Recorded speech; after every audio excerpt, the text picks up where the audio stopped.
6, 7.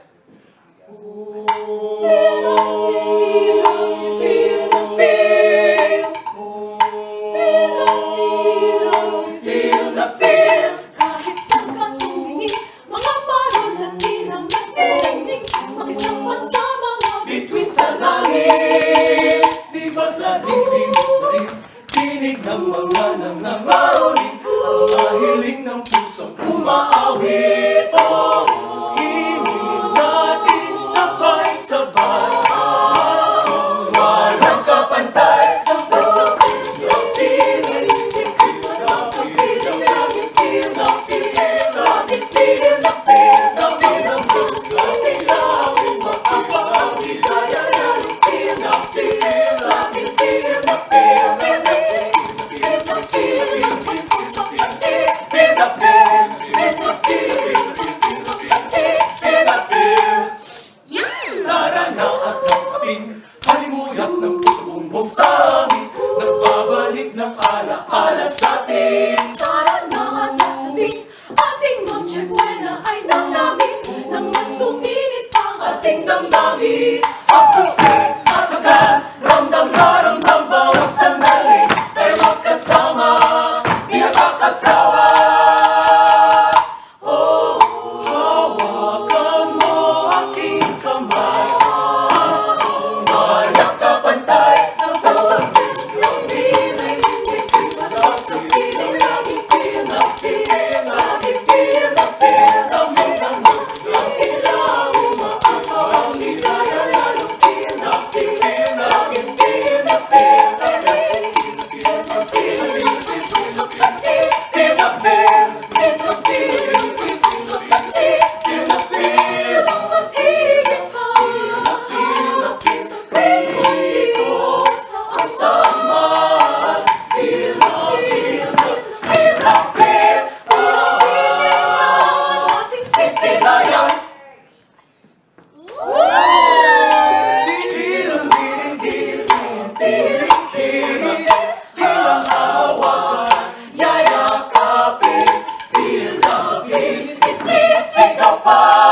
May gayang Pasko sa iyong kapatid.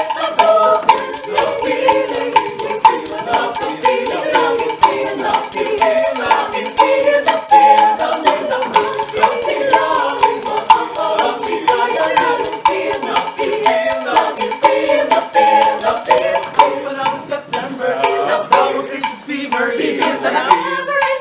Bibir ka lang. All I want for Christmas, it's the longest and it's the best. Paskong Pinoy is above the rest. Baka kakasama sobrang happy naman, hindi malilimutan pa hahalaga ka. Pagkasama sa mga panahon, Sabay-sabay tayo ng mga patalon, sabay-sabay bago sa panong taon.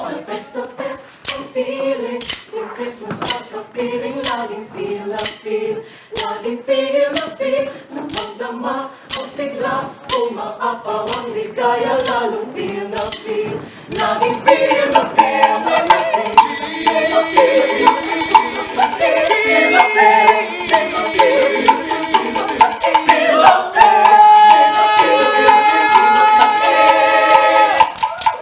feel the feel.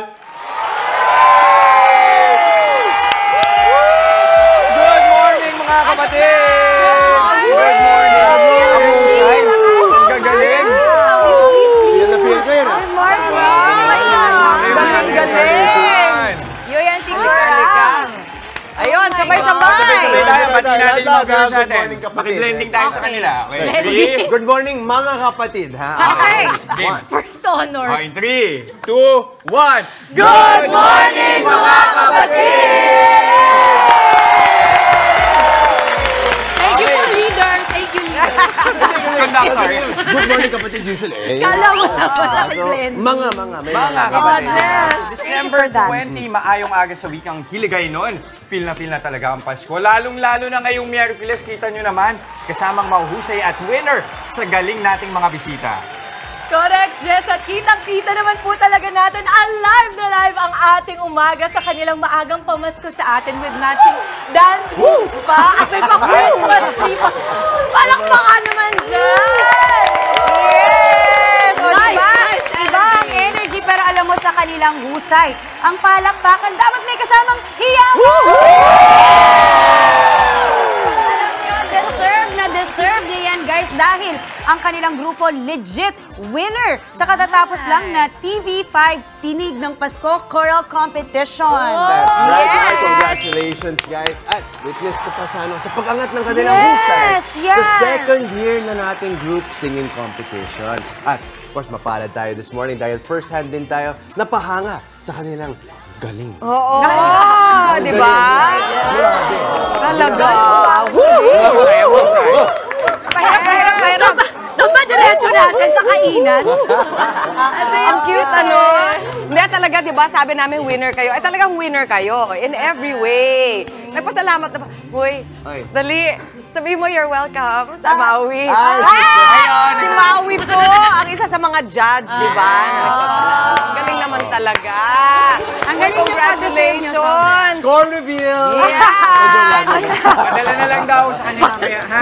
Paano na lang? Kasi yung TV5 Tinig ng Pasko Choral Competition, Ayan. ayun nangyari. Ayan, nakikita ninyo. Ayun yung, husay. wow! Oh, Feel na feel din namin ang inyong nadadamang pride. Munti ka na namin yung check Tingnan mo yung check Grabe! Grabe yung mga magkano judge. yung check? Alam nila, di ba sinabi na 450,000 pesos ang What? Yes! Bakit hindi nyo ako inimbita dyan? Eh, lagi din naman ako may dalang ganito. Lagi imbitado. Lagi din naman ako may kutsara tinidor. Sana sumali si Mama James. Opo. Uy, teka.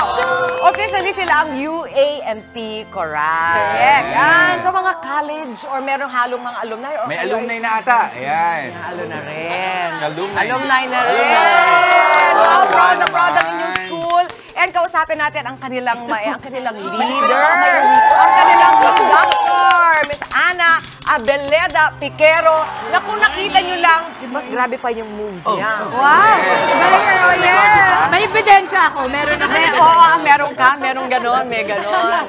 Grabe. Hindi, sa katotohanan, kasi nanalo na sila, pero dapat nakita nyo nung nagre-rehearse sila bago tayo umere. Naku, very strict itong si Miss Ana. Opo, hindi, ano bang inyong ano yung inyong parang kultura dito sa inyong choral? How do you teach them? What kind of message and what kind of tradition do you keep here? Pagka gusto nyo talagang manalo, kailangan talagang may disiplina. Ayun. Kailangan umaten. Without practice, wala talagang mangyayari. Tama So, na. practice talaga. Pero paano nyo yung ginagawa? Kasi karamihan sa kanila, mga estudyante, tas yung iba, nagtatrabaho na. So, paano yan binabalanse? So, gabi kami talaga nagre-rehearse. So, 6 o'clock, nagre-rehearse na kami. Hanggang 9 yun. po ba yan, ma'am? Hindi naman. Nung bago mag-competition, yes. So, talagang medyo sacrifice ng konti yung iba. Talagang everyday kami. Pero before, normally twice a week lang. Nice. At ilang months nyo siyang pin-repair? Pinagandaan? Ito, yung maligayang Pasko, mga 3 months siguro. 3 months. Wow! Sino dito yung alumni na, yung alumnus? Bakit kayo bumalik? O bakit yung naisipan na Bakit ganun Ito muna yung tanong ko. Bakit ganun yung tanong mo? Sa totoo lang, normally kapag sa choral, pag sa school, iwan na, sa mga active na estudyante na, pero for graduates, anong nag-encourage sa inyo na ituloy-tuloy pa rin? Yes. Yes, I agree. Yes, I agree. At ano yung pangalan mo? Hi po.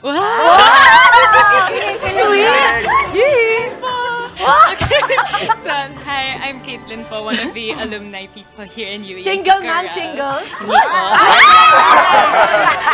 Sorry. Dalawa kasi single dito eh. Okay, yan. O game, o bakit? O, Caitlin. So, ipapasa ko pa to yung question nito para sa aming choral coordinator. May kasahan pala. Nagpakilala lang pala siya. The reason, Jessica po, I'm the choral coordinator of the UANP Choral.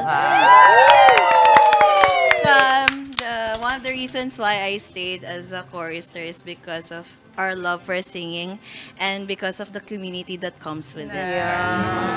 And it's such a nice feel, I mean, tingnan mo, nagpapakilala pala sila ng name, chini-cheer na nila. I'm kidding. Tapos mo ganyan. Gaya tayo. Mamaya sa pakilala na. But it's such a nice feel. Ay, look at that. Those are your phone, yung mga pictures nila. Ay, mga bagets pa kayo dyan, Close na. Parang kung saan na kayo nakarating, Pero mga ganyan, ma'am, marami nagkakadevelopan pag ganyan eh. Uy! Ay, ako! Ay, ibang kwento. Hindi, feel ninyo ang Pasko, di ba? Gusto namin malaman papaano, saan na nangbula yung idea, yung konsepto ninyo, yung pag-interpret nyo ng feel na feel. Di ba cute? Yes, Ma'am Kasi Ana. po, pagka talagang may genuine, kasi pag nag-iisip talaga kami, kailangan na, ang unang naiisip, magugustuhan ba ng audience? Matatawa ba sila? So, either matatawa ba o maiiyak pa. At this point, syempre, Christmas, kailangan matawa. Kailangan hit na hit. So, it's a genuine entertainment talaga for audience. So, yun ang mahirap isipin. Pinag-isipan talaga. Paano mo gagawin yung feel na original? Hindi siya kapareho nung, di ba, yung talagang jingle. So, kailangan ganon. So, paano? So, talaga, nakatulala. Anong gagawin natin? Ganun muna. Tapos yun, naisip ko, wala pang gumagawa ng kutsara at tinidor. Kailangan Noche Buena. Ay, totally Besko, kainan. Yes! Pero nang galing yun. Feeling chorister ka, True Dims. enough, ma'am, kasi di ba, bilang mga nanonood, sobrang na-entertain po kami sa rendition nyo ng Feel na Feel. So, ang galing-galing niyo po talaga. So beautiful. Tsaka yung costume din po, yung inyo pong damit, ang ganda-ganda. Parang gusto gumawa ni Mama Dims para sa line niya ng Oo, ganyan na ganyan yung feel ng line ko pag Diba? get spotted. Alam mo yan. Ang ganda ng flow. Oo, tsaka share nyo naman po, ma'am, kamusta po yung naging experience nyo sa competition? Kinabahan ba kayo? Or kumpiyansa ba kayo? Ano po yung mga naramdaman nyo, pati yung mga members? Siyempre, kinabahan. Gusto ko share na first time talaga ng grupong to. So we have been building this since parang 4 years na ako sa kanila. Pero talagang ang hirap. Merong time na 5 lang, may 6, tapos papatong sa'yo yung mga boses ipis pa, Boses ipis, ha? parang talagang hindi sure. Ano po ba ibig sabihin ng boses? Yung tipo pang Sample. I think may chance pa tayong makasali. Kung gano'n pala yung usapan. Malalaman natin yan mamaya kasi babalik pa sila. Hindi pa nagtatapos. May i-perform pa sila sa atin mamaya bago matapos ang programa. Muli, maraming salamat UANT Coral sa ating early morning caroling. Napakahusay. Maraming salamat mga kapatid. Thank you, Coral. Simulan na natin ang Good Vibes this Wednesday sa lubungin ng araw ng may ngiti at pag-asa. Ako po, si Jess de los Tulad na lamang po nasabi sa kanta, Joy to the World. Yan lang sana ang i-wish natin for everybody, lalong-lalo na sa mga minamahal natin. At kahit dun sa mga hindi pa natin masyadong minamahal. Oy, grabe. Joy to the world pa rin. Yes! Yan po si Romana. Ang saya dito, lahat may cheer. And speaking of, alam niyo, humugot lang ng mas marami pang inspirasyon at motivation para mas maraming ma-achieve for yourself at sa ating mga kapatid. Ako po, si Maui David. Kuya, may question pa ako, para sa'yo. At magputugtog. Oh my God! Itugtog mo na, yung nakaka-hype na paborito niyong Christmas jam. Para mas Christmas ang feels natin, di ba? At isa ba yan sa agahan kasama pa ang inyong paboritong morning kasalo. Ako po si Justin Quirino. At syempre muna sa ating mga balita sa Frontline sa umaga, mga mainit na update sa ilang pangyayari sa loob at labas ng bansa. Ako po si Chiki Roa. Yan naman ang masembati namin sa inyo, mga ate, kuya, nanay, tatay, lola at lola. Good morning, kapatid! Okay, may cheer lahat, may pasabog na tayo ngayong umaga. Pero syempre, itotodo pa natin yan this morning. No, Todo pa nga natin, maaga natin sa pangangaraling natin this morning. No? Kasama pa rin ang makukulit at talented na UANP Coral. Pampaskong handa idea, titikman natin ang masarap at extra special na OG sisig na tinaguri ang Sisig Queen ng Pampanga. Kung mga kabale, bibida natin yan sa Kitang-Kita. Pero balansahin naman natin ang ating pagkain, ha? Sa mga kanin is life dyan. Subukan ang mga healthy option na black rice na swak, lalo na sa mga may diabetes dyan. Yung kanina yung nila, ang lakas ng sisig ng black rice. Black rice na! Doc Lex yan, ha? Nasabi ni Doc. Ay, masarap yan, promise. Titikman natin mamaya, Meron na tayo nito, pairami yan. At ngayon, sunod-sunod ang mga pamamasko, paalala lang po, lalo na sa mga nagtatrabaho sa gobyerno, bawal po ang solicitation o yung paghihingi ng aginaldo. Kung bakit, tatalakayin natin yan sa Legal Bato. At sa mga umaksyong balita sa Frontline sa umaga, magpapasko pa naman. Inasa 1,000 pamilya sa Maynila nawalan ng bahay dahil sa sunog. At sabay naman sa holiday rush, mga linya ng LRT at MRT mas pinalawig ang operasyon bilang paghahanda sa dagsa ng mga pasahero ngayong papalapit pa ang Pasko. At sa showbiz, hit online series na Linlang. Mapapanood na rin yan sa TV5. Smile, hindi lang dahil malapit na po ang Pasko. Smile for the win this morning. Sali na po sa ating pagbumoka for selfie contest. Simple lamang po ang mechanics. Tutok lang sa amin dito sa Good Morning Kapatid. At pabonggahan lang po ng selfie habang nanonood ng ating programa. I-private message lamang po yan sa aming official Facebook page, that is Good Morning Kapatid. Mas pang malakas ang selfie, mas wagi ang mapipili po. Maaring magwagi ng 500 pesos worth of loan. Kaya naman, kagumoka. Go, ang selfie na. Tuloy-tuloy lang ang pagtutok mga kapatid. Magbabalik ang inyong paboritong kasalo sa umaga. Good Morning Kapatid!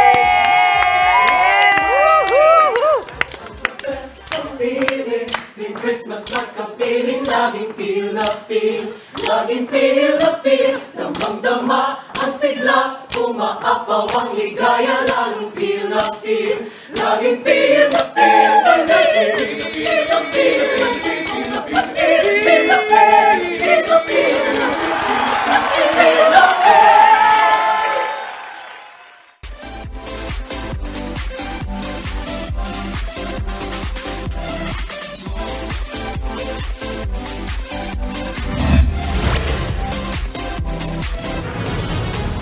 Narito na mga umaksyong balita ngayong araw. Ihahatid namin mula mismo sa Frontline sa umaga. Aabot sa 300 pamilya na sunugan sa Tondo, Maynila. Ilang residente naging emosyonal, lalo't na taon pang nalalapit na ang Pasko. Mas maraming biyahero nagsimula ng dumagsa sa mga terminal at paliparan, pati na rin sa Pantalan. Mga pasahero sa NAIA nagrereklamo laban sa mga taxi driver na sobra-sobra kung maningil. Maynila at Manila Water iginiit na malabong magkaroon ng krisis sa tubig sa susunod na taon. Grupong Piston maghahain ng petisyon sa Korte Suprema para ipatigil ang PUV Modernization Program. Isang barangay sa Davao Oriental hindi mapasok dahil sa mga landslide na dulot ng masamang panahon. Bagong hit seryeng Linlang starring Kim Chiu, Paulo Avellino at JM De Guzman mapapanood na sa TV5 sa susunod na taon.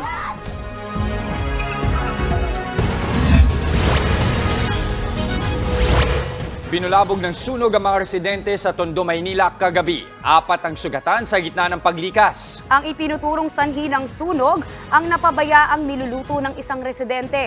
Live mula sa Maynila, nasa frontline ng balitang yan si Dave Abuel. Dave, kamusta ang mga nasunugan dyan ngayon?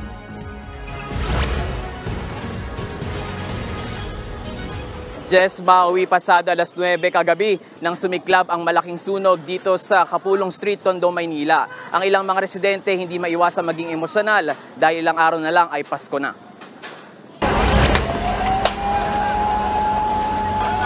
Binulabog ng nagngangalit na apoy ang mga residente ng Kapulong Street sa Tondo pasado alas 9 kagabi.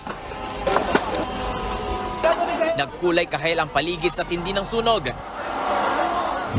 Nasintaas na ng 2 palapag na bahay.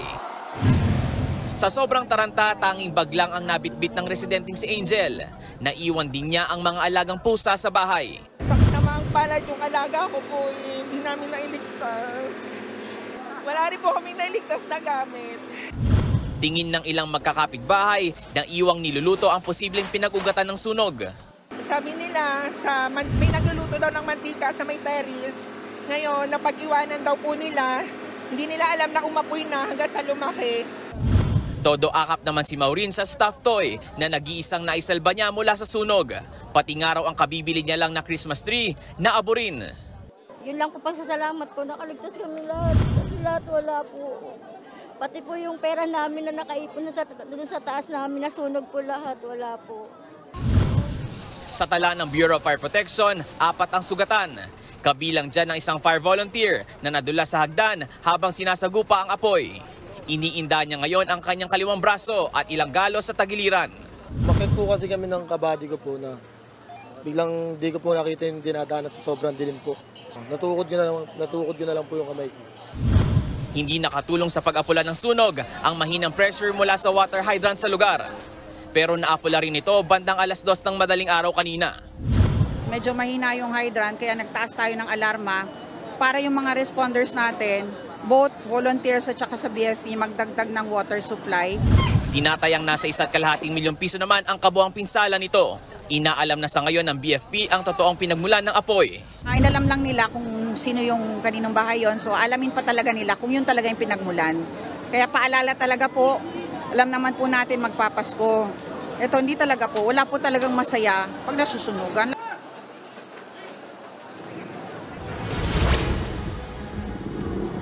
Sa pinakabagong tala, 300 pamilya ang naapektuhan ng sunog. 100 tirahan naman ang natutupok ng apoy. Payo ng BFP sa mga residente tuwing may ganitong sunog, bigyan sana sila ng espasyo para mas madali nilang maapula ang apoy. Yan muna ang latest mula dito sa Tondo, Maynila. Balik sa inyo. Maraming salamat, Dave Abuel. Nabangga ng taxi ang isang babaeng rider sa Quezon City kaninang madaling araw. Ang taxi driver, imbis na tulungan ang biktima, tumakas pa. Nasa frontline ng balitang yan, si Ian Suyu. Sugatan ng noo ng babaeng rider na ito matapos mabangga ng isang taxi sa Barangay South Triangle sa Quezon City kaninang madaling araw. Kwento ng biktimang si Edith Cortez, pauwi na raw siya sa kayang motorsiklo nang biglang mabangga ng humaharurot na taxi. Pero sa halip na tulungan daw siya, lumayo pa ang taxi. Pauwi na po ako, pagdahan-dahan, ang bilis talaga ng takbo ng taxi talaga. Hindi ba lang tumingin kaliwat kanan. Tapos paano na ako, dire-diretso, tapos bigla niya ako iniwan doon. Parang wala pa akong helmet. Buti ka, galos lang kung namatay pa ako sa ginawa niya. Ang ilang motoristang nakakita sa insidente, sinubukan daw habulin ng taxi nang tumakas ito. Hindi namin siya makita dahil kabilis ng sasakyan niya. So sa bilis niya, hindi namin siya mabutan. 2 SUV ang humabol, siguro 10 yung humabol ng mga rider, nanyurkat na nga yung mga rider, so hindi talaga namin siya nakita. Inabot daw ng halos kalahating oras ang driver bago bumalik sa pinangyarihan ng aksidente. Depensa ng taxi driver, wala raw siyang planong takasan ng biktima. Binabalang daw muna niya ang pasaherong sakay niya. Tinakbuhan ko raw. Yung pasahero ko kasi ihatid mo, malapit lang naman. Sabi niya kaya bumalik ako. Hindi mo binabaan ka agad? Hindi po. Hindi naman kumbinsido ang mga nakita sa rason ng driver. Kasinungalingan po yun, hindi po yun totoo. Ang totoo po nun, kaya lang siya bumalik dahil isa na lang ang ilaw niya sa harapan niya, at wala na rin siyang bumper. Kasalukuyang nasa kustodiya ng QCPD Traffic Sector 4 ang driver habang patuloy ang investigasyon sa insidente. Nagbabalita mula sa frontline, Ian Suyu, News 5. Sa mga nagbabalak namang humabol pauwi sa kani-kanilang probinsya bago magpasko, agahan nyo na raw bago pa magkaubusan ng mga ticket sa bus. Para sa update live, magbabalita sa Parañaque Integrated Terminal Exchange o PTEX, si Gerard de la Peña. Gerard, anong latest dyan?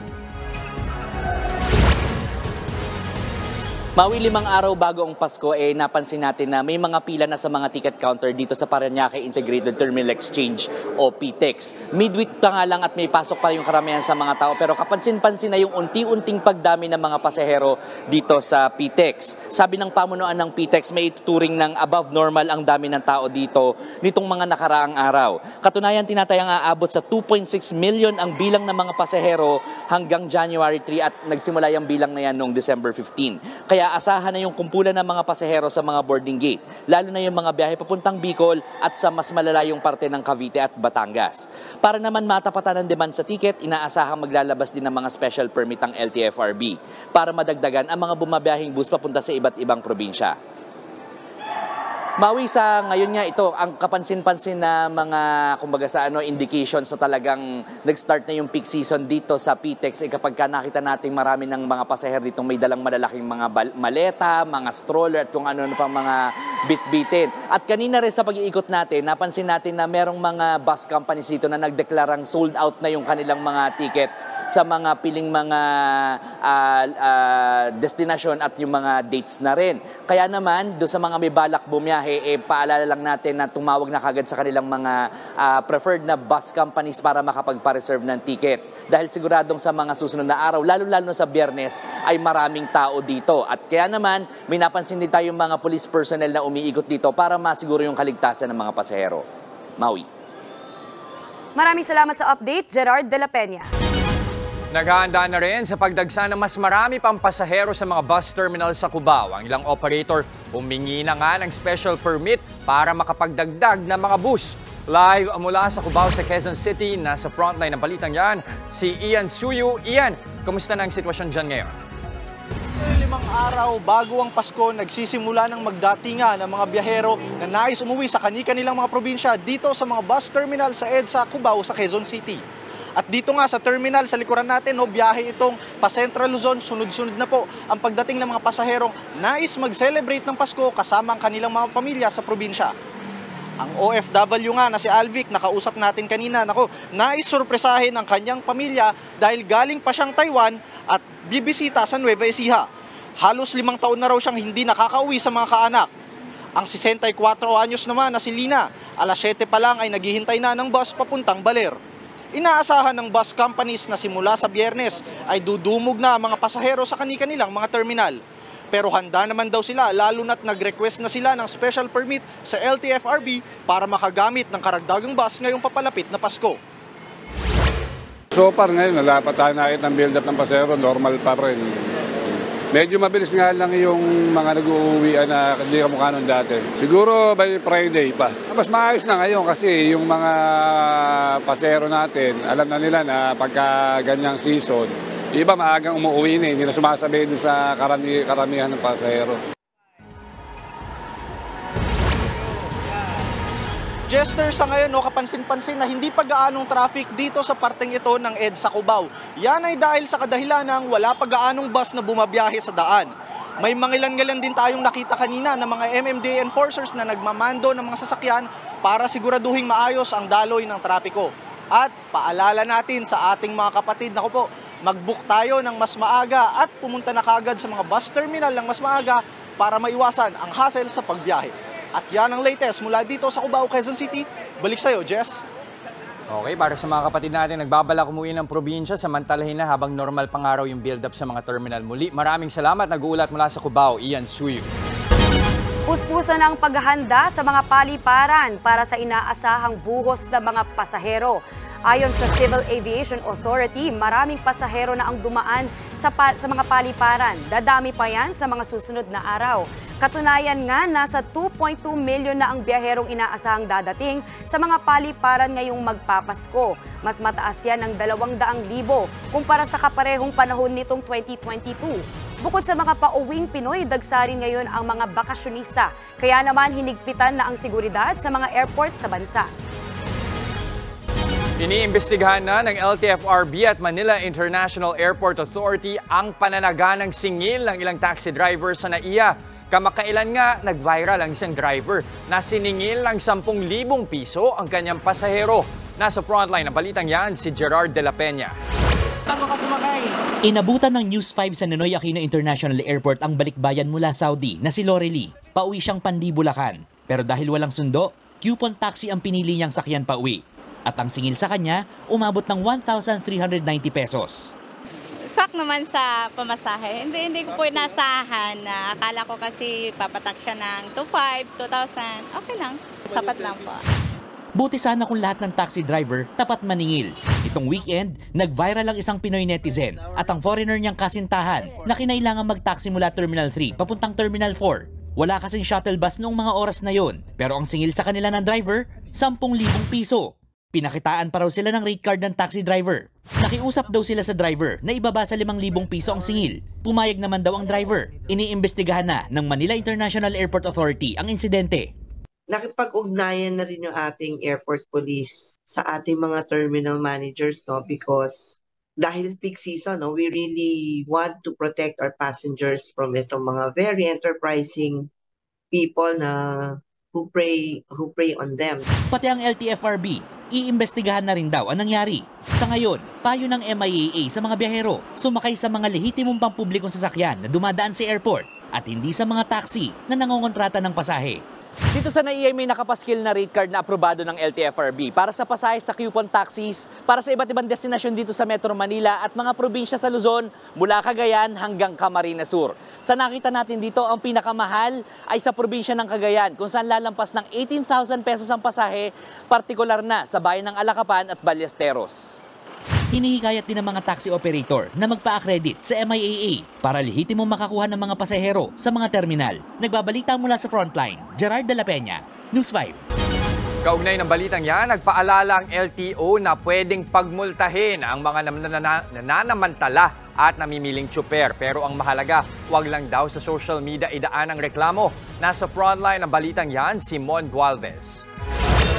Mahigit isang oras na nagabang ng taxi si Venus Macandog nang abutan ng News 5 sa Aurora Boulevard, Quezon City. Papunta lang sana siya ng terminal sa May Cubao para magpadala ng ilang sako ng sibuyas pa Bicol. Minsan po kasi tinatanggihan nila or minsan po tinataasan nila yung price. Pagka ordinary taxi lang po lang talaga yung mag-aabang ka. Nasa 80 pesos or 100 pesos lang po yun. Pero kapag kinontrata po kasi ako is 200 pesos po yung singil sa akin. Ang hassle na sitwasyong ito ni Venus hindi na raw bago, lalo tuwing holiday season. Kaya naman nakatakdang magkasa ng Oplan Pasaway ang Land Transportation Office para tutukan ng mga nananamantalang taxi driver at yung mga nangongulorum. Pero hindi pa man nagsisimula, ang ilang tsuper pumalag kaagad. Unawaan din ng mga driver. Bakit? Pagod din talaga. Mahirap din paikot-ikot sa Maynila. Minsan nga po, ang layong takbo, walang sakay. Yung traffic, number 1 na papahirap. Pangalawa kasi sir, yung pasahero namin na paisa-isa, sa angkas na lang nagtsatsaga. Dismayado rito ang Road Safety Advocate Group na Partnership for Enhanced Road Safety.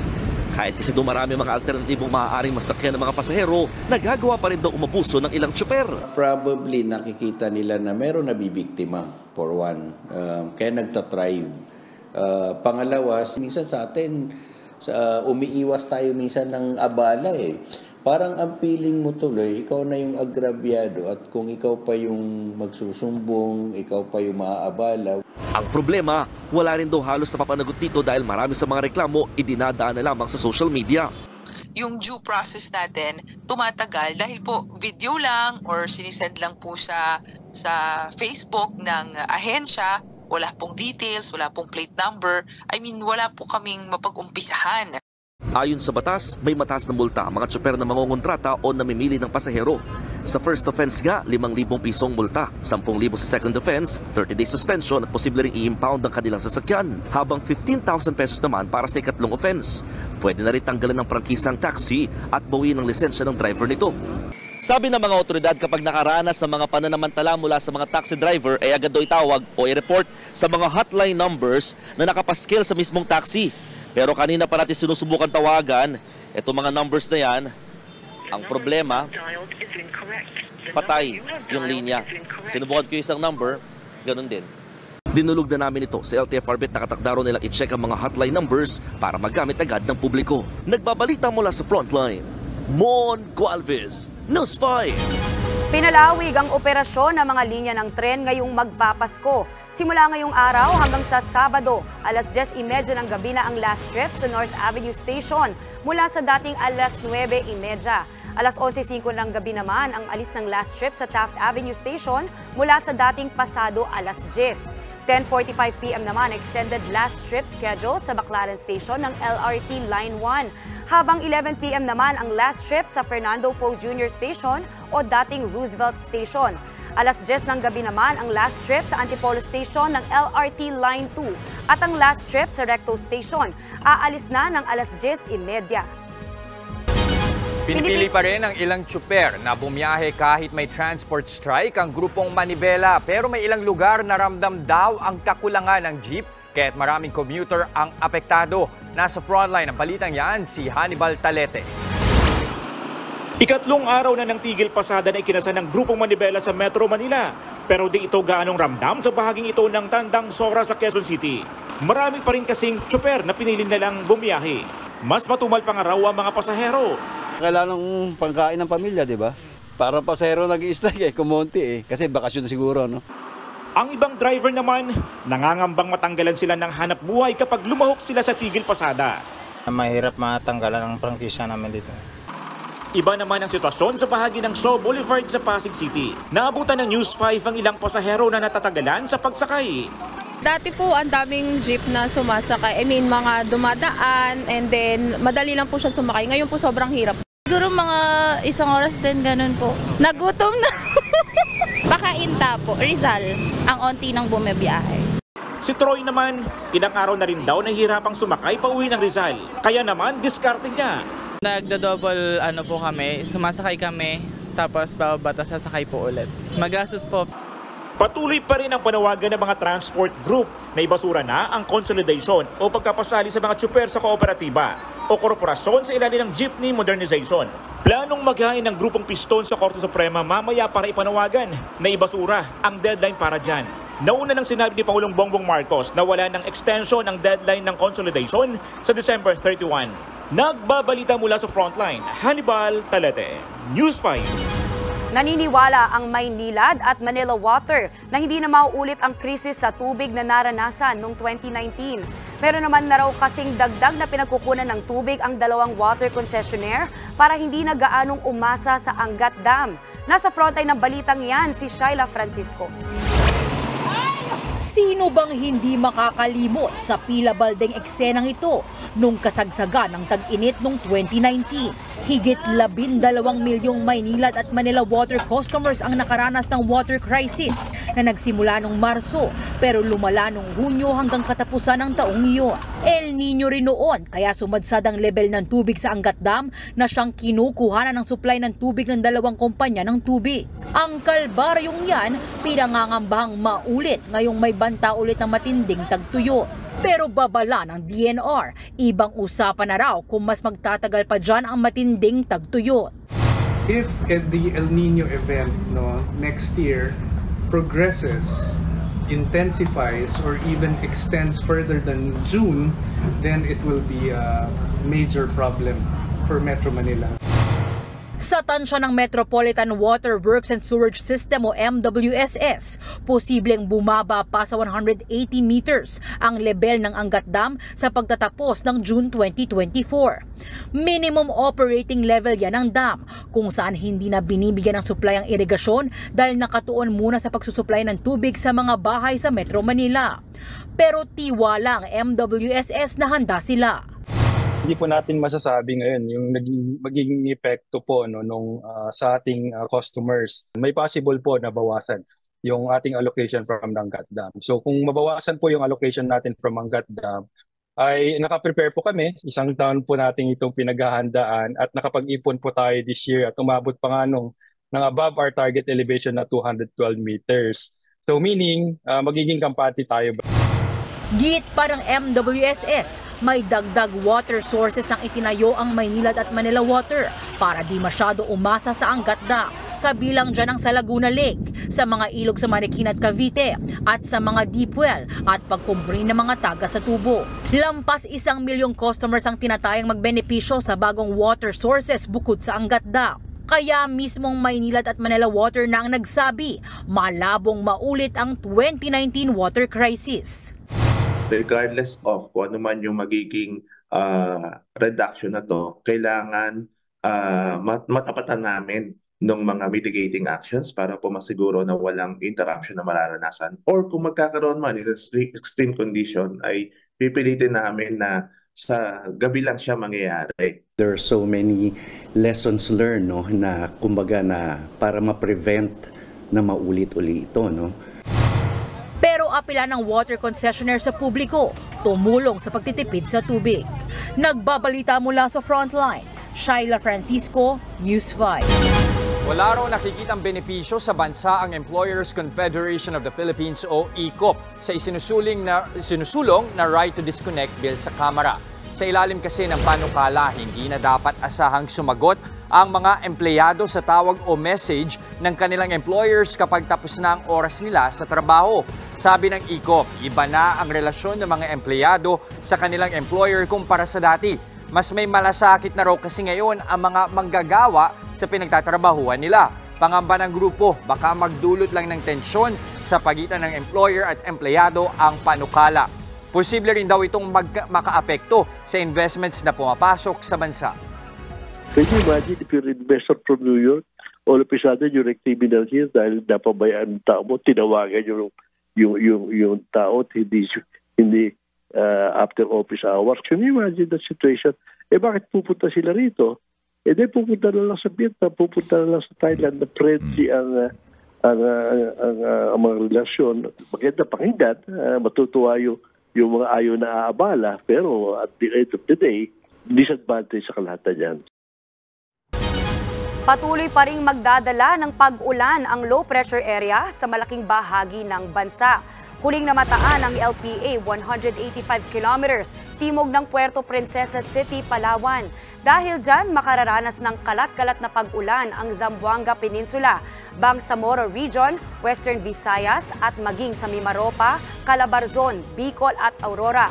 Amihan o northeast monsoon naman ang magpapaulan sa Cagayan Valley at Cordillera, habang posible ang mahinang pag-ulan sa Metro Manila at natitirang bahagi ng bansa.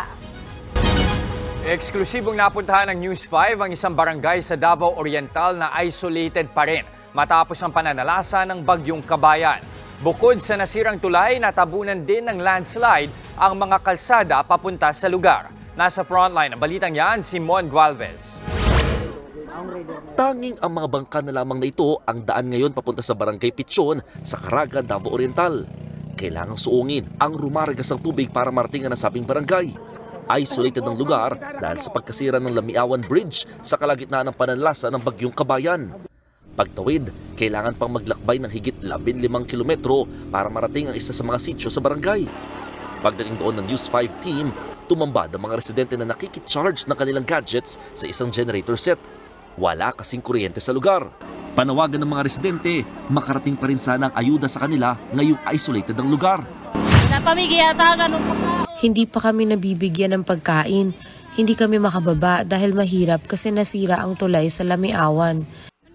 Tumambad din sa news team ang mga landslide sa daan na dahilan kaya hindi rin makadaan sa mga kalsada ang mga residente. Hindi kalusot ang mga motor. Hindi makakatawid ang mga motor. Tapos ang kuryente at mga solar panel ay nasira din. Wala kaming kuryente sa ngayon, hindi kami makakuha ng pagkain. Maraming mga bahay din ang nawasak sa bagyo. Sa ngayon, umaasa na lamang ilang residente sa pamamasada gamit ang mga bangka bilang pangkabuhayan.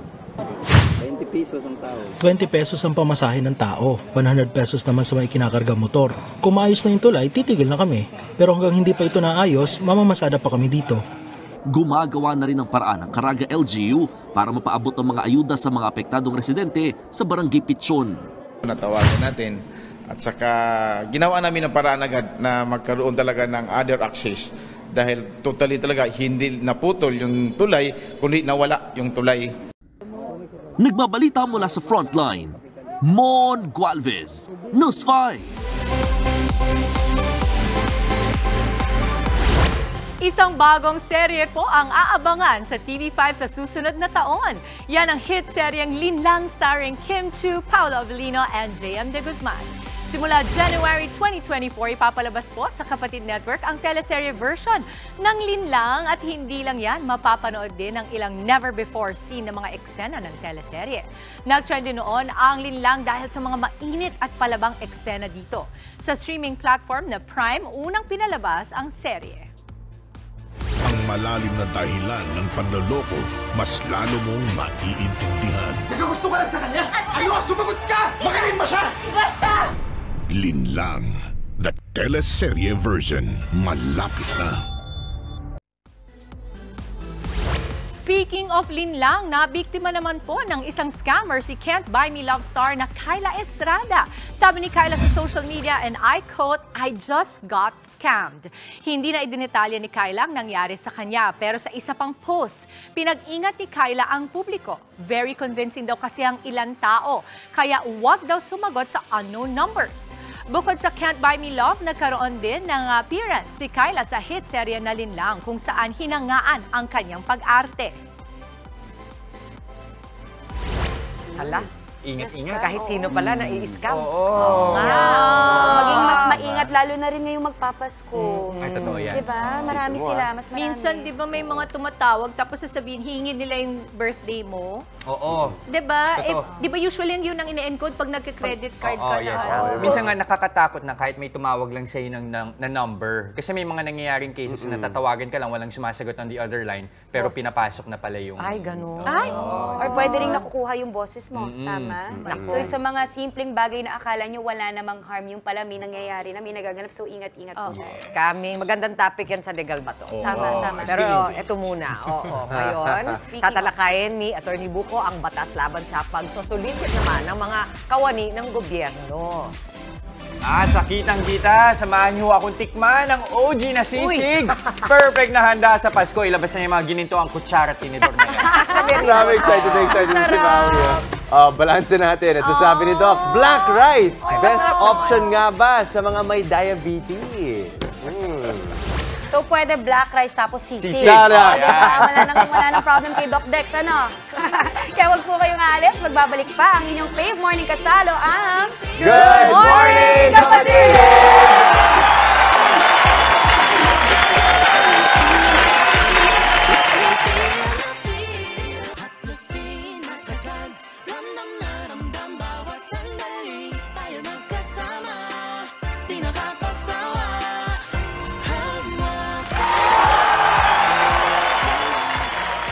Good morning mga kapatid! Kabilang pa rin sa top killer diseases sa bansa ang diabetes. Kaya naman maaga pa lang, dapat na itong agapan. Pwedeng simulan yan sa pagiging conscious sa pagkain ng kanin. Panoorin natin ang sabi ni Doc. Napakahalaga ng diet sa pangkabuuan nating kalusugan. Ito rin ang dapat na pinakabinabantayan lalo na kung mayroon kayong mga kondisyon tulad na lamang ng diabetes. Ang tanong ni Rina, kung ang low-fat milk at black rice daw ba ay makabubuti para sa mga may diabetes? Ang low-fat milk ay magandang source ng calcium at nutrients. Mababa rin po ito sa carbohydrates at sa fats. Mayroon lamang itong 106 calories, 2.5 grams ng fat at 12 grams ng carbohydrates. Mainam din po ang fat-free milk na mayroong 84 calories, hindi hihigit sa 1 gramo ng fat at 12 grams ng carbohydrates. Makatutulong po ito sa pag-iwas sa mga cardiovascular diseases na maaaring palalain ng diabetes. Karamihan sa mga powdered milk na mabibili sa mga tindahan ay mayroong mataas na sugar content. Kaya bagamat mura ay maaaring makasama pa rin ito sa may mga diabetes. Ang black rice naman po ay maraming benefits. Mataas sa protina, sa iron at mayroon ding antioxidants mula sa anthocyanin. Maaari po itong makatulong sa pagpapababa ng blood sugar kaya maganda ito sa may diabetes basta huwag lamang sosobra. Kaya ang tip po natin ay bawas-bawasan na ang white rice dahil sa mataas na glycemic level nito. Mahalaga rin pong matuto ang mga diabetiko o kanilang mga pamilya ang tamang paggamit ng blood glucose monitoring kit. Makatutulong ito na ma-monitor natin kung nasa tamang level ba ang ating mga blood sugar. Mahalagang tandaan din po na ang malusog at balancing diet ay dapat sinasabayan ng regular na pag-ehersisyo. Dapat ding umiwas sa mga bisyo makasasamayan sa ating mga kalusugan. Kung mayroon po kayong mga nais isang good tungkol sa nutrition at sa diet, i-ask Doc Dex nyo na po yan. Mag-comment or mag-message lamang po sa aking page o sa official page ng Good Morning Kapatid. Okay, sasabihin ko na po na kasama ng iba nating mga kapatid, ako talaga hindi ko type yung black rice. Ikaw. Mas gusto ko na lang na hindi na lang ako mag-rice, skip ko na lang kaysa mag-black rice. Kasi talagang loyal ako sa puting kanin. Iba talaga yung init nun, kahit matutong yun, malamig, mainit, yung talaga gusto ko puti. Pero kung talagang kayo hindi nyo po maiwasan at sabi nga ni Doc Dex, mas healthy yun. Sige, okay. Okay na. Okay lang sa'yo yung, yung parang squid rice. Iba yun eh. Iba po yun. Iba po yun. Kasi yung parang squid rice, yung parang nilagyan nyo ng tinta nung parang paella, gano'n? Sosal. Iba yun. Hindi, may diskarte ako dyan. Okay? So, black rice, pero may konting white rice din. Pantikim-tikim. Very good ka rin. Para may transition ka. Okay, galing. Isabay nyo. Yan naman ang nangyayari pag nagba-black turtleneck ka eh. Black turtleneck? Black turtleneck? Oy, Black rice. Ganon. Ganda kaya ng look ni Justin ngayon, Iba, diba? GQ Anong tawag yan? model. Mga outfit, anong tawag doon? Yung sinasabi natin kahapon. OOTD. Yung outfit check. Outfit check. Outfit check. Ay, naka-long sleeves ako. Okay. Napakaangas to. Buti na lang po. Huwag mo kayo mag-alala, malamig dito sa studio. Iniisip kasi nila para kang papunta ng Iceland. Hindi, kasi didiretso ako sa Baguio pagkatapos. Wow! Okay. Eto Balik ka nga. na kasi may bukas pa. Ikaw, Mama, ano sa kanin mo? Okay ka na? Ay, opo. Actually, type ko yung black rice. Type ko nga siya. Iba-iba. Iba-iba talaga. Pero ito na nga. Diretso na natin ang happiness ngayong Miyerkules. Ito na po ang mga groupie selfies na pinadala ninyo. Ay, may coral, no? May kumakanta. Ano yung mga yung kaldero. Kaldero. Nagkakaraoke na. Cute. Wow, theme na theme. Ako, alam mo, tuwang-tuwa ako sa mga nagpapadala sa atin everyday talaga. Nakaka-happy talaga makita yung mga ngiti nila. Good morning. Send pa more, baka manalo kayo. Yes! At bumubuhos na nga po ang mga selfie ng ating Good Morning Kapatid Facebook page. Salamat po mga kapatid. Padala pa kayo ng selfies. Ilagay nyo na rin kung saan kayong lugar o probinsya naroon. At malay nyo, kayo po ang manalo ng 500 pesos worth of loads ating Kagumoka Cosmetic Mountain. Okay, Justin. Yes, Dimples. Ito, mamaya, feel na feel pa rin natin ang Pasko dahil makapagkantahan sa atin ang champion ng Tinig ng Pasko Choral Competition, UANP Choral. Yes! At sa Legal Bato, mga paghingi o pagtanggap ng anumang uri ng regalo ng sinumang kawani ng empleyado o opisyal ng gobyerno, bawal nga ba? Yan ang sasagutin ni Attorney Buko mamaya. Okay, at syempre sa kitang-kita, ihahain naman po ang authentic Kapampangan recipe ni Jesser mula mismo sa tinaguriang Sisig Queen. Huwag po kayong aalis, magbabalik lang ang inyong paboritong morning kasalo ang Good Morning Kapatid!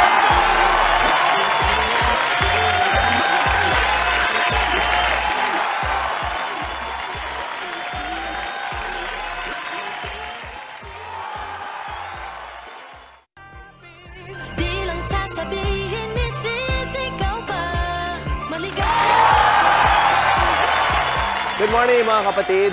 Ito, pamimigay ng solicitation letter at pagtanggap ng regalo ng mga taga-gobyerno, bawal na bawal po yun. Ito ang mga tatalakayin ni Attorney Buko sa Legal Bato. Good morning, ma'am. Papalap ko lang sana yung permit ko. Ma'am, after niyo po magbayad sa window 3, okay na po yung permit niyo. Dito lang po yung window 3, ma'am. Okay, noted. Ay, ma'am, by the way, malapit na po kasi yung Christmas party namin. Baka pwede po kayo mag-donate, ma'am. Attorney, yung pag-solicit ng government employee para sa Christmas party, legal ba to? Hindi po yan legal. Ayon sa Section 7, Paragraph D ng Republic Act 6713 o yung Code of Ethical Standards for Government Employees and Officials. Pahigpit na ipinagbabawal sa sinumang kawani, empleyado o opisyal ng gobyerno na humingi o tumanggap, directly or indirectly, ng anumang uri ng regalo, pakonsuelo, pabuya, premyo, pabor, utang, o anumang bagay na may halaga mula sa kanyang pagganap sa katungkulan sa gobyerno. Ito ay may parusa na multa na katumbas ng 6 na buwan na kanyang sweldo at maaari ding matanggal sa pwesto ang nasabing kawani o opisyal ng gobyerno. Ang bawat isang solicitation letter ay isang kaso, magbigay man o hindi ang kanyang hiningan. Attorney, may inaayos akong permit sa City Hall pero ilang beses na akong pinapabalik-balik dahil sa mga staff na naka-holiday break. Ano ba ang sinasabi ng batas pagdating sa government transactions during holiday season? Ayon sa Section 2 ng Implementing Rules and Regulations ng RA 6713, dapat ay maglagay ng mekanismo ang head of agency na may kapalit agad ang empleyado na naka-leave upang hindi maapektuhan ang serbisyo. Ayon sa Section 3 ng parehong Implementing Rules and Regulation, kailangang sagutin o tapusin ang proseso ng anumang request, liham o transaksyon sa gobyerno sa loob ng hindi hihigit sa 15 araw mula sa pagka-file nito o pagkatanggap ng anumang opisina ng gobyerno. Ang mga lalabag na mga kawani o opisyal ng gobyerno ay maaaring kasuhan sa Civil Service Commission o sa Office of the Ombudsman. Kung kayo po ay may nais ikonsulta sa inyong lingkod, i-follow lang ang Facebook page ng Good Morning Kapatid. Mangyaring i-private message po ninyo sa akin ang inyong mga katanungan. Maraming salamat po. Ayun, yung sa panghuling kaso, kahit naka-break o naka-leave yung empleyado, kailangan tuloy pa rin yung serbisyo ng gobyerno. Kaya dapat merong kapalit o merong humahalili para patuloy pa rin yung services. Walang natatenga. Kasi gobyerno yan, lalo kapag local governments din, di ba? Tama, dapat tuloy-tuloy lang ang serbisyo. At saka yung sa pagsusolicit ng gifts, tingin ko kasi baka iba nating mga kapatid nape-pressure. Baka akala nila kasi baka hindi gagalaw yung kung ano man yung hinihingi nilang tulong pag di sila nagbigay, di ba? So mga kapatid, wag po kayo mape-pressure kasi pwede po kayong magreklamo tungkol dyan. Dapat alam niyo po yung rights niyo pagdating dyan. Pwedeng tumanggi. Oo, di ba? At the same time, katulad nga ng sinabi ni attorney, bawal naman din talaga to begin with. Lalo kung nasa opisina ka, official function yan. Wag naman, di ba? Tama kayo. Wag naman sana. Tama. Wag naman sana. Wag naman sana. For now, konti paalala muna tayo.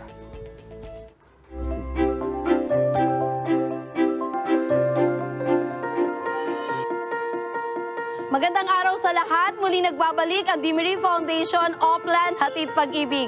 At ngayon, naririto po tayo sa Puerto Princesa, Palawan upang maghatid ng regalo, ng pagmamahal at ng biyaya sa ating mga minamahal na senior citizen. Samahan niyo po kami dito sa Barangay Bakungan.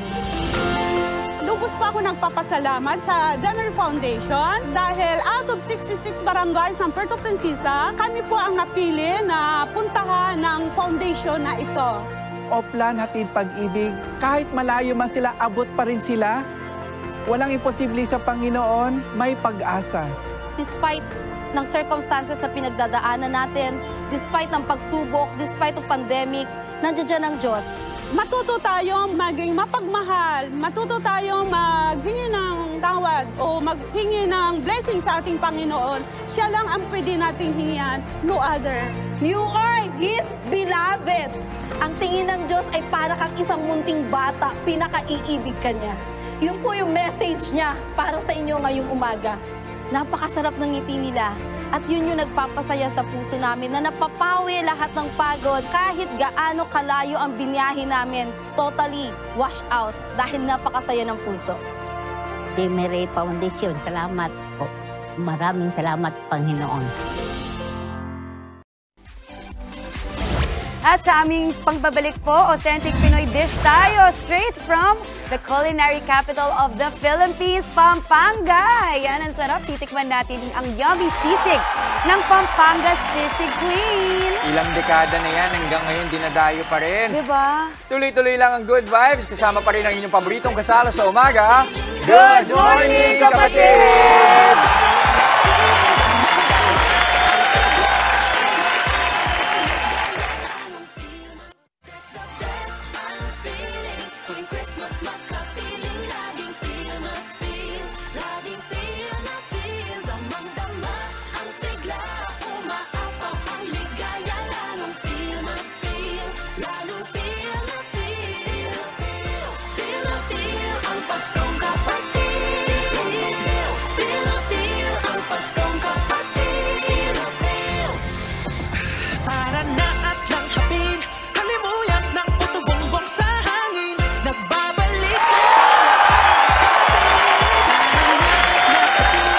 Nanonood pa rin kayo ng Good Morning, kapatid. Nako, 5 days na lang. Oh, wow! Pasko na. O, tanungin na natin, may handa na ba kayo? Justin Gao, for Christmas? Wala pa po. Meron naman nakalinya ng mga ulam. Ulam. Naka-ready na. Ito si Mama Dims, mukhang busy itong magluto Holiday lagi. ham, macaroni salad, Kompleto. pasta. Check. Ganun din. Ikaw, ito. Ganun din. Abala rin. Oo, hamon lagi nandyan, syempre. Queso de bola, pandesal. Yan ang staples, pansit molo. Ikaw! Yan ang gusto Bahala na sila sa bahay. Kakain. Pupunta na lang ako doon, kakain na lang. Okay. Pero ito, kung sakaling hindi pa kayo nakakapag-isip kung anong pwede niyong ihanda, baka pwede niyo itong isingit, baka pwedeng makipasko sa inyo itong ibibida naming sisig, lalo na ho, yung OG version nito. Yan ang ibibida nating negosyo sa Kitang-Kita.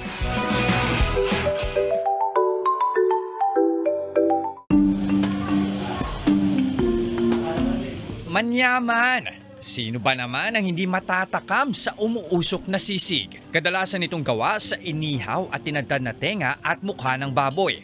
At mas pinasarap pa ng sibuyas, toyo, kalamansi at saka ihahain sa sizzling plate. Ang recipe na ito na master na since 1974 ng sisig queen na si Aling Lusing. Pero alam nyo bang isa lang aksidente ang pagkakaluto nito? Nagtitinda ng mga barbecue si Lola. Tapos one time daw nasunugan ng nasunugan na tenga ng baboy. Okay. Siyempre alam mo naman yung mga matatanda, ayaw nila ng may nasasayang. Nangihinayang. Yes, tama. Ngayon ang ginawa niya, yung tenga ng baboy, tinadtad niya. Tapos pagkatadtad niya, nagsagap siya ng ganito. Ayan, yung ginagawa mo ngayon. Nagsangkap siyang ganyan. Tapos tinatikim niya sa mga customer niyang foreigner. Tapos nag-click. Nagustuhan. Ang di sinasadyang putahe, nagtagal na ng 5 dekada. At bagamat pumanaw na si Aling Lusing noong 2008, dinarayo pa rin sa Angeles, Pampanga ang kanyang sisig. Ano sa tingin nyo yung naging sikreto ng inyong negosyo? Siguro yung hindi namin binago yung sa ingredient na ginawa ni Lola. Na till now, yun pa rin ang ginagawa namin. Yung simpleng ingredient. Simple nga ba talaga? Sige nga, Mina, paano ba niluluto ang original sisig ng Pampanga? Try natin maghiwa. Ninipisan lang natin. Okay, matrabaho din pala talaga siya. Isunod na ang mga pampalasa. Lagyan natin ng salt, bechin, isa rin na paminta. Okay. Yun. Tapos yung atay. Para juicy siya, lalagay ko suka. Ano pang hinihintay? Husgahan na yan. Tama-tama yung asim. Tama lang. Tama yung pagkakahalo nung alat tsaka nung asim. Gusto ko kasi, nalalasan ko yung atay. Pero syempre, di pwedeng tayo lang nag-e-enjoy. Oras na para pagsilbihan ng mga kapatid nating dinayo pa ang Pampanga para sa sisig ni Aling Lusing. Eto na, ang kanilang in-order na sisig.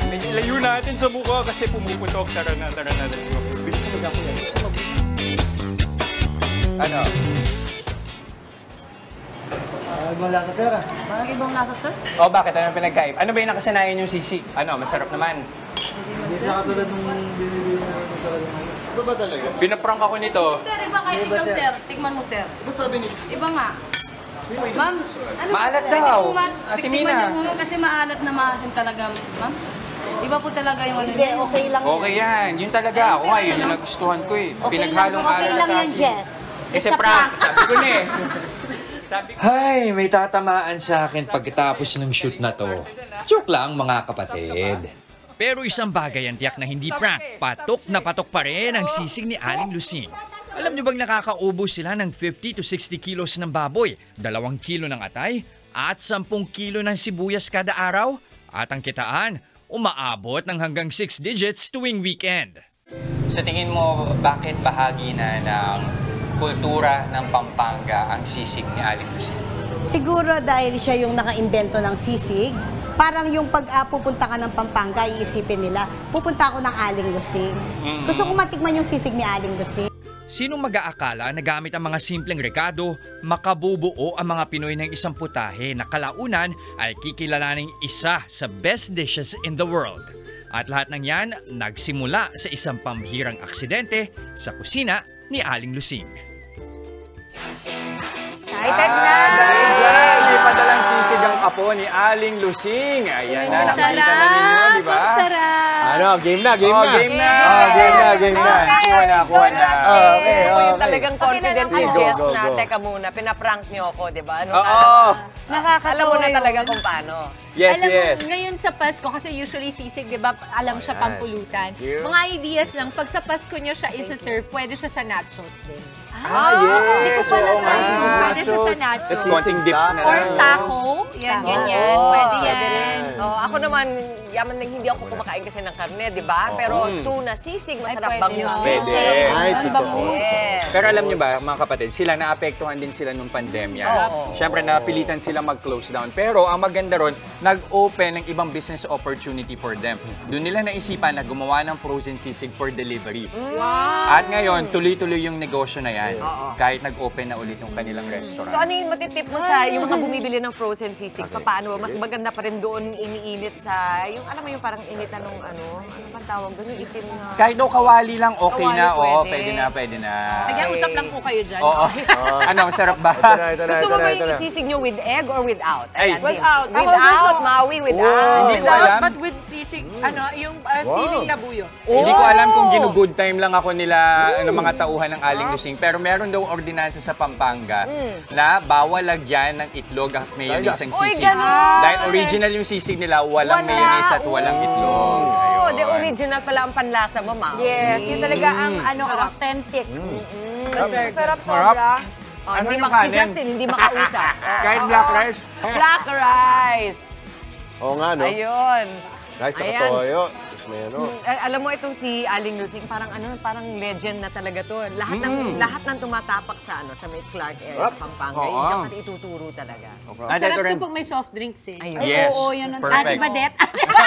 Pakidala. Please po. At pero siyempre, magpasalamat din tayo kay Miss Mina, pati na rin sa Aling Lusing Manila. Oy, Nag-expand na sila. Alamin natin yung detalye mamaya dahil hindi ko na maalala.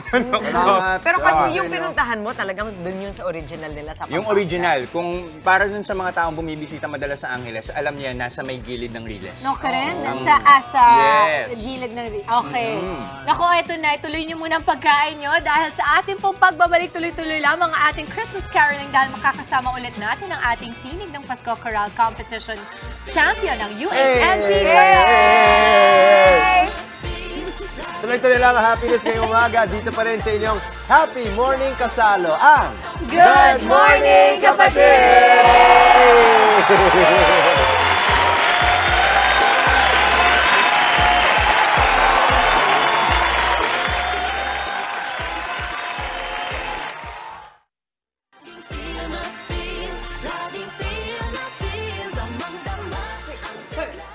Maligayang, maligayang, maligayang Pasko! Maligayang Pasko! Hey! Maligayang, maligayang, maligayang, maligayang. Panahon na katakbo! Maligayang, maligayang, maligayang, maligayang, itong ating magbuhay. Maligayang, maligayang, sa kahasagan ng Pasko! Hey! Maligayang, maligayang, magiging sa bawat tahanan. Maligaya, awit ng pagtuloy saya. Maligayang Pasko sa sanlibutan. Maligayang Pasko, hey! Panahon na katakbo. Maligayang, maligayang, maligayang, maligayang, maligayang, maligayang, maligayang, maligayang, maligayang, Pasko, hey!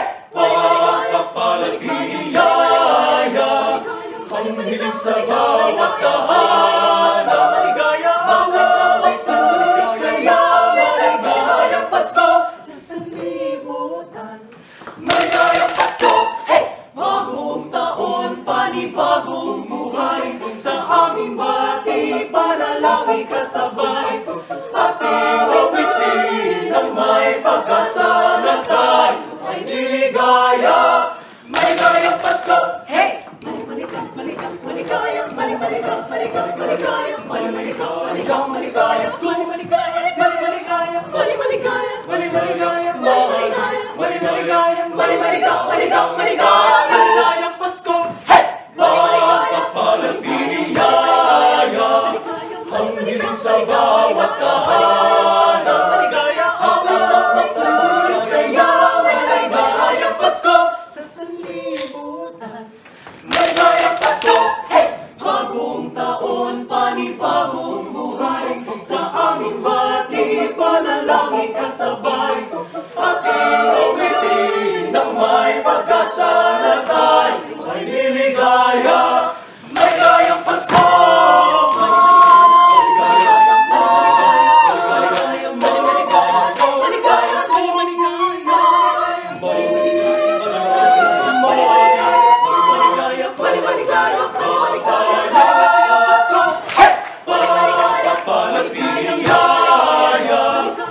Tumingin sa bawat tahanan. Mga patuloy saya, maligayang Pasko, maligayang Pasko, maligayang Pasko. UANT Coral, mga kapatid. Animated yung kumanta. Diba? Sample nga ng animated. Total entertainment, Jess. Kuha-kuha mo. Ang iba ang dating. Pakahusay. Never a dull moment in their nakakatuwa. production number. Sobrang nakakatuwa at nakakaaliw po. Na-entertain ang lahat. Ano pa bang dapat nating abangan sa inyong grupo? Ayan. Sige, ma'am. Ay, meron po kaming pa-contest din. Ayun. Marian naman, for May. Meron kaming, ang title niya Magnificat. So we're trying to help other choirs din na umangat din na maging competition level, and then we will have a competition for them. It's entitled Magnificat. So, yun. Sa May, Flores de Mayo talaga. So, sali po kayo. Alam mo, gusto ko lang ipag-ibang. They will ask, talo, Dimps, ewan ko, hindi naman talo, pero siguro inspired by, Dimples Romana, ang ating best actor. Ikaw, my dear, you're so good. Wow! Grabe. Talagang nakaka-Daniela mo doon yung diba parang magkapatid lang kami? I-fierce mom.